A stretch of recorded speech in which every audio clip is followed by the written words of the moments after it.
am I here with today? Michael Rubin. How did you make your billions? Fanatics, man. I started Fanatics back in 2011. Been building and grinding every day. How much money are you going to make this year? Fanatics will be about $12 billion in revenue next year, 22,000 people, and we're just getting started. 12 billion with a B? 12 billion with a B, and still feel like a startup. What was the turning point to becoming an entrepreneur? Yeah, I think I was kind of born that way. I mean, some people are just born with it. Some people develop it over time. For me, I think I came out of the womb that way. I was always terrible at school, terrible at sports, but I always loved business. Before you built a billion-dollar company, did you have anybody that doubted you? People doubt me every day. I love doubters. You know, doubters are great. If you look at a doubter, that's motivation. I mean, think about, we just got in the sports betting business 2 years ago. Everyone said, Fanatics has no chance. This is a duopoly by FanDuel, by DraftKings. Mike Rubin's going to fail miserably. He's going to piss away billions of dollars. I said, bring on that hate. Yeah. Bring on that. I love that. You know what? We're now the third biggest sports book. We've been live for 20 months. We're just getting started. How much is your company worth today? I mean, it's all public, probably $25 billion. $25 billion. If you lost everything tomorrow and had to rebuild a billion-dollar company with 3 moves, what would they be? First of all, I would love that. That would be so fun. And people are going to say, he's full of shit. I don't fucking believe what I'm telling you. That would be like, that's light work for me. I would absolutely love it. So what would you do? Give me the game right So first here. of all, I tell you right now, I ask this question to people all the time. I say, this is people that are really well off. If you could give up everything you had, 100% of your money, everything, to get 10 years back in your life, what would you do? And more people told me they would never do it. I think they're all idiots, and I don't know why they think that way. I would give up everything I had right now to be 10 years younger, to be 42 versus 52. I'm fucking in, babe. I would absolutely love it. What would I do? I'd study. I'd be a nonstop studier. I'd find a void in the market, and then as soon as I found that void, I'd sprint at it. And what I would make sure I did is got the right people with me, because you can't do stuff on your own. And I go in it. If it didn't work, I do it again right away. But that to me is fun. Like, I like that. You just gave me the blueprint right there. It is the blueprint, because you got to figure out what are the voids of the marketplace. You sold billions of dollars throughout your career. What is Michael Rubin's secret to sales? Look, for me, I really believe it's about building relationships. Relationships don't mean shit in good times, but in tough times, they mean everything. And so for me, I built our business with so many great relationships, and that's taken me through many of the tough times that I've had in my life. Like, I think about some of the dark days we've had, but the great relationships have brought us through those and got us to the next level. Who was the most influential person on your business career? I've had many. I mean, I think about as a kid, I remember the last book I read was actually in 9th grade, which is like 40 years ago-ish. I remember reading the book, The Shoe Dog, or whatever it was called. It was the unauthorized story of Nike. Like, I looked up to him so much. So like, I learned from him. But then I'd say Robert Kraft. I mean, the Kraft family's been so helpful to me. I wouldn't be here today if it wasn't for Robert and Jonathan Kraft. They took me in,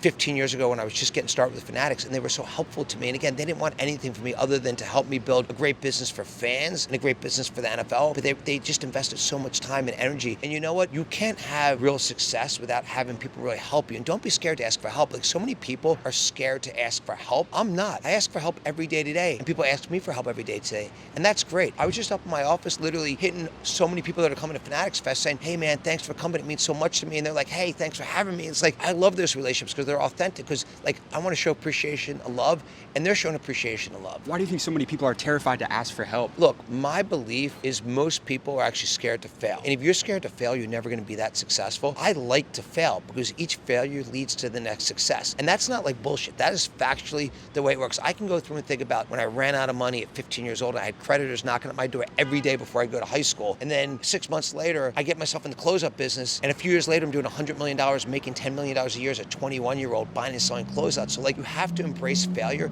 If you're scared to fail, you have no chance of ever being successful. If you embrace it, you take the L's and you just use them to be better, then you're going to grow from each one of those. And I know people who've had 20 L's in a row in business and then they hit one grand slam. That's okay. Have you ever been broke before? Fuck yeah. Like, I've been negative. I've had, like, I think back to 2009 during the financial crisis. I had a negative net worth when you took my real estate out of it. But you know what? I enjoyed every minute of it. I wasn't scared. I'm like, let's fucking go. I just was going to outwork and out hustle. I wasn't going to quit until I got to the right point. Like, you can't be an entrepreneur like me and not have had so much shit go wrong in your life, but that's okay. I interviewed, Reid Hoffman, who sold LinkedIn to Microsoft, and one of the things that he told me, I asked him, what he would do if he had to make $1 billion in a year, and he said, I almost never think in 1 year, I think in 10. Do billionaires think in decades? I mean, I think in lifetimes. So, I mean, to me, a decade's a short period of time. I mean, I want to figure out how, when I'm not on this earth anymore, Fanatics is beloved by hundreds of millions or billions of fans. And again, we're just getting started at that. Like, you look back and you say, we've done a lot of things right, we've done a lot of things wrong. That's part of growing a business. But that is my dream. That is my passion. So if you think short term, you're going to make a lot of mistakes. If you think long term, really long term, you really build it to last. Do you think everybody's built for entrepreneurship? No, I definitely don't think everyone's built for entrepreneurship. I think that if you're not comfortable working your ass off, if you're not comfortable failing multiple times,